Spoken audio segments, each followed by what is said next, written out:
Hey guys, ನಾನು ನಿಮ್ಮ ಇಂಚರ. ಇವತ್ತು ನಾನು ನಿಮಗೆ ಒಂದು ಇಂಪಾರ್ಟೆಂಟ್ ವಿಷಯ ಹೇಳಬೇಕಂತಿದ್ದೀನಿ. ನಮ್ಮ ಮಾಮಂಗೆ ಹೇರ್ ಡ್ರೈ ಅಥವಾ ಹೇರ್ ಕಲರನ್ನು ಹಚ್ಕೊಳ್ಳೋದ್ರಿಂದ ಕಣ್ಣು ಹತ್ರ ಬಾತಿ ಹೋಗಿದೆ. ಅವರು Patanjali hair colour natural hair ಕಲರನ್ನು ಯೂಸ್ ಮಾಡಿದರು. ಅದು ಪೂರ್ತಿ ಹಿಂಗೆ ಕಣ್ಣು ಹತ್ರ ಬಾತ್ ಹೋಗಿದೆ ನೋಡಿ.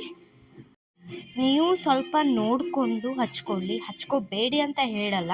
ನಿಮಗೆ ಯಾವುದು ಸೂಟೇಬಲ್ ಆಗುತ್ತೆ ಅದನ್ನೇ ಹಚ್ಕೊಳ್ಳಿ. ಆ ಹೇರ್ ಡ್ರೈ ಡೇಟ್ ಬಾರೂ ಆಗಿಲ್ಲ, ಆದರೂ ಹಾಗೆ ಆಗಿದೆ. ಇದೇ ನೋಡಿ, ನ್ಯಾಚುರಲ್ ಬ್ಲ್ಯಾಕ್ ಹೇರ್ ಕಲರನ್ನು ಹಚ್ಕೊಂಡಿದ್ದು. ನೀವೇ ನೋಡಿದಿರಲ್ಲ ಹೇಗೆ ನಮ್ಮ ಮಾಮನ ಕಣ್ಣತ್ರ ಬಾತ್ಕೊಂಡು ಬಿಟ್ಟಿದೆ. ನಿಮ್ಗೆ ಹತ್ರ ನಾನು ಹಚ್ಕೋಬೇಡಿ ಅಂತ ಹೇಳಲ್ಲ, ನೋಡಿಕೊಂಡು ನಿಮಗೆ ಯಾವ್ದು ಸೂಟೇಬಲ್ ಆಗುತ್ತೆ ಅದನ್ನೇ ಹಚ್ಕೊಳ್ಳಿ. ಈ ವಿಡಿಯೋನ ಆದಷ್ಟು ಶೇರ್ ಮಾಡಿ, ಹೇಗಾಗಿದೆ ಅಂತ ಎಲ್ಲರಿಗೂ ಗೊತ್ತಾಗಲಿ. ನೀವೇ ನೋಡಿದ್ದೀರಲ್ಲ. ಓಕೆ, ಬಾಯ್ ಬಾಯ್.